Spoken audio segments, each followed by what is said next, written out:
Hi guys, today I will show you how to troubleshoot your Mercedes E-Class W211 xenon headlight, whether it's adaptive type or non-adaptive type.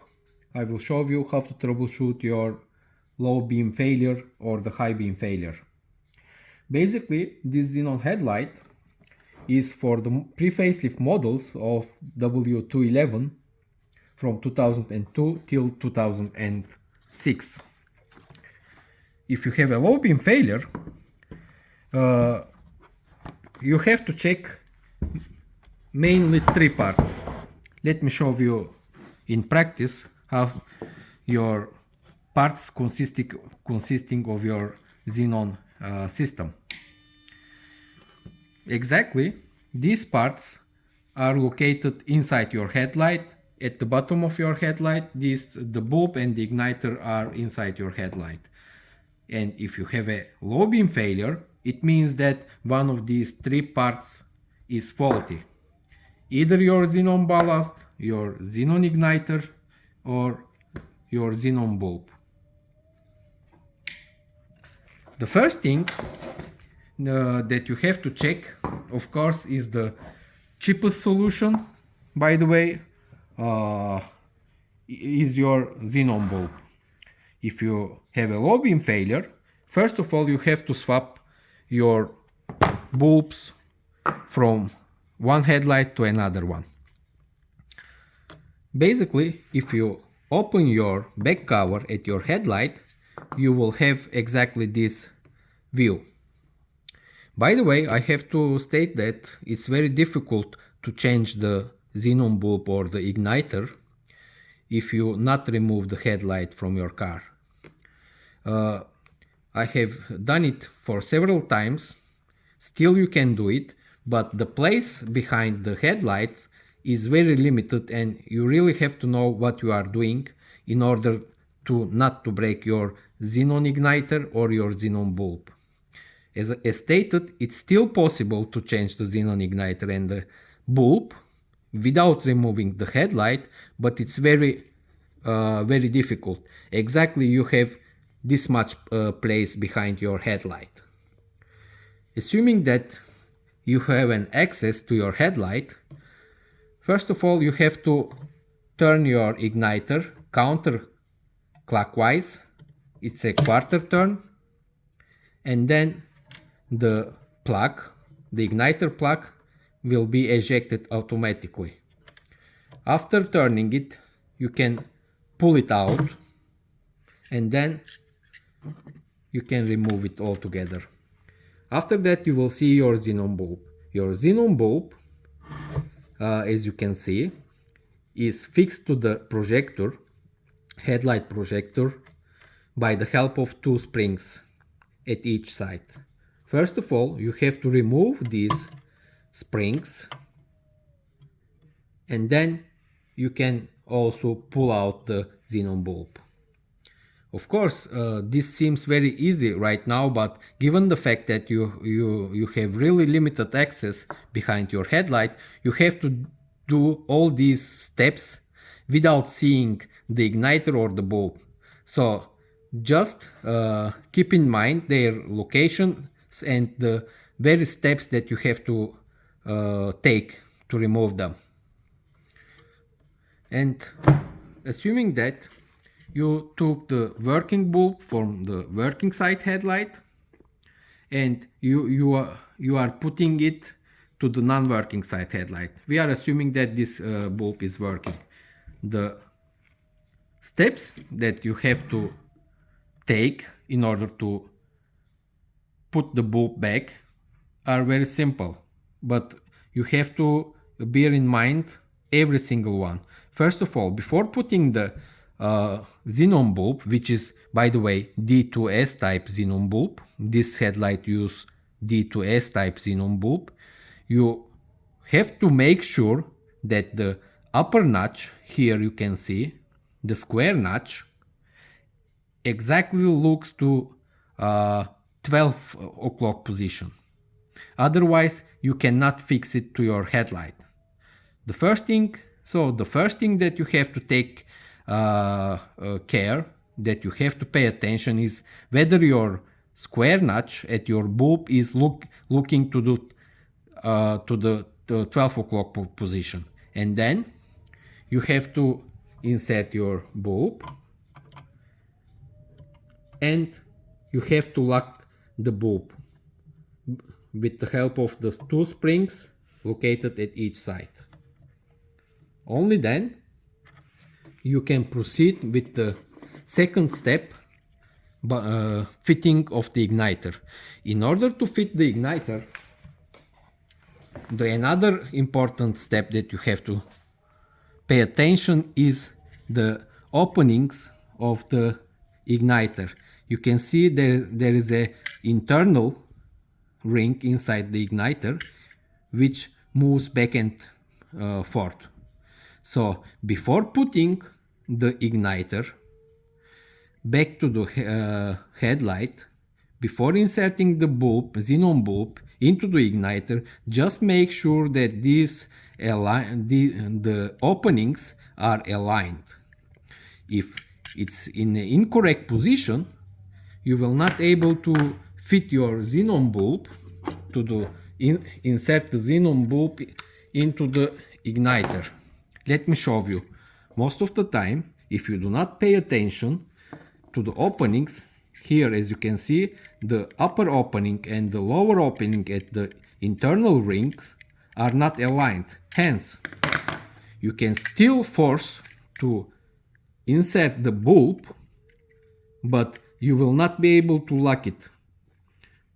And if you leave it like this, you will just deform the xenon bulb and the igniter. It will melt inside due to the high voltage.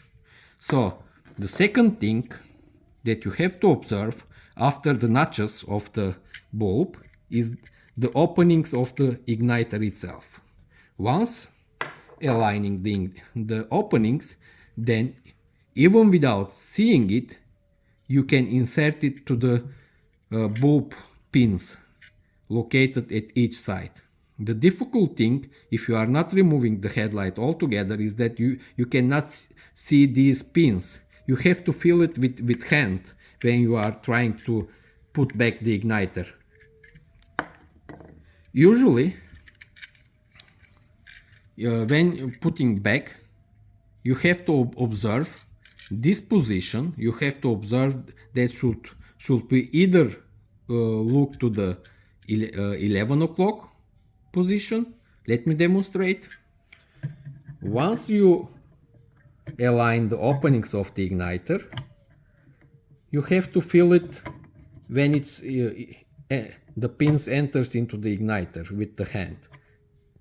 Once you feel it, you can further push, and then once feel that the bulb is totally inside the igniter, you have to turn counterclockwise.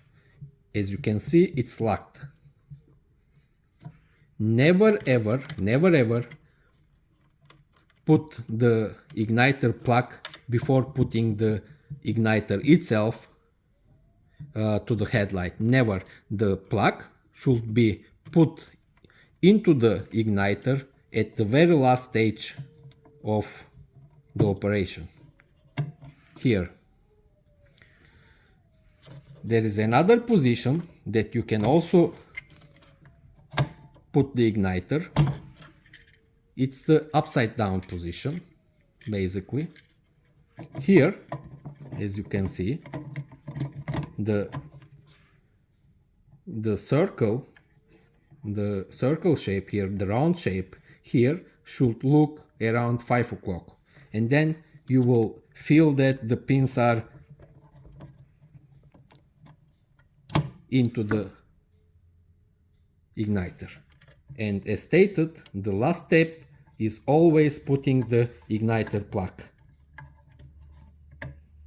I prefer always the previous fitting position because it's easier if you are operating on the car. It's easier to put the igniter plug back.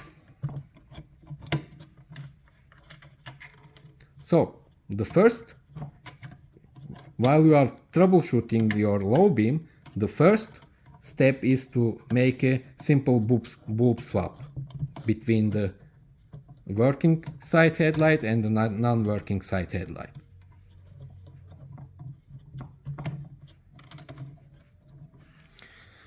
If you swap the xenon bulbs from one headlight to another one, and if you turn on the lights and if you still do not have a low beam, it means that you have to swap the igniters between the headlights. And the steps are exactly the same. You just have to take the working side igniter and put it to the non-working side headlight.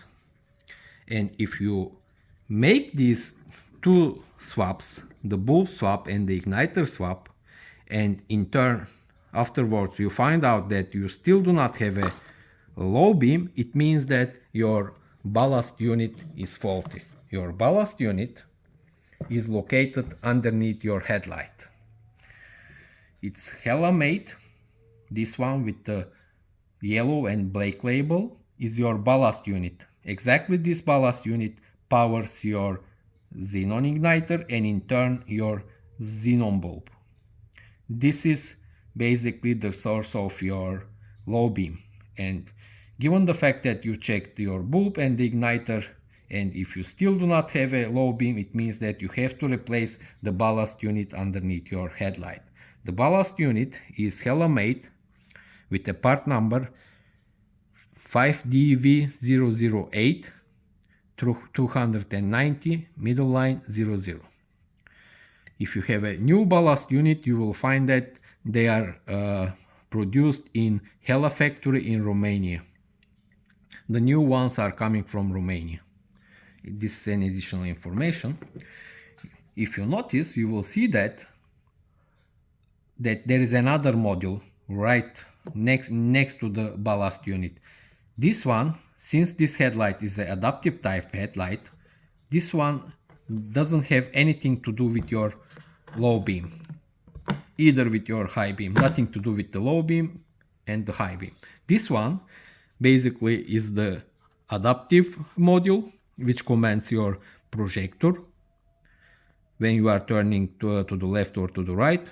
This module commands your main projector and tells to your projector to turn to the right or to the left. Underneath your xenon bulb, you can also see the adaptive mechanism. Exactly this mechanism makes things happen by turning the projector to the right or to the left. If you have a non-adaptive type headlight, next to the ballast unit, you will have this part. This part is the automatic leveling module, which regulates your headlight together with your vertical aim adjustment motor, basically vertically. They work together, and this one tells to the vertical adjustment motor whether to push your projector to up or to down. So, but the thing is that you have to notice that these two modules, whichever you have at your headlight, doesn't have to do anything with your low beam or high beam. Your low beam is your D2S xenon bulb, and if you don't have a bi-xenon headlight, your high beam is completely different bulb. It's a simple H7 halogen type bulb. This is the high beam if you don't have a bi-xenon headlight. Nothing. So if you have a high beam fault, you just have to replace your H7 bulb at your headlight, and that's all. That's simple. You can find this bulb in every gas station. Nothing special about it. You just have to turn it counterclockwise to release it and to turn it clockwise to lock it. This is for the high beam. Let me think whether I have forgotten something for the low beam and the high beam and bulb replacement, igniter replacement issues. I think, yes, just to mention, the last thing that I have to mention is here you see there are two igniters. Both of them are Hella made. The black one is 5DD008 319, middle line 10. Next to it, you will see that there is a silver one. It has a part number 5DD008 319, middle line 50. Although they look different in color or whatsoever, they are actually interchangeable and same. If you have an igniter fault, you can replace your igniter with this silver one without any problem. Let me show you. The silver color comes from the metal shielding, which is just additional protection and basically used at another cars and models like BMW. If you remove the silver cover, you will see that the same igniter, whether with writings or not here, pops up. They are same igniters, just one of them has additional metal shielding. And of course it's also a branding issue, just to make them look different according to the automotive producer. I think that's all, guys. Thanks for watching. All the best. Bye for now.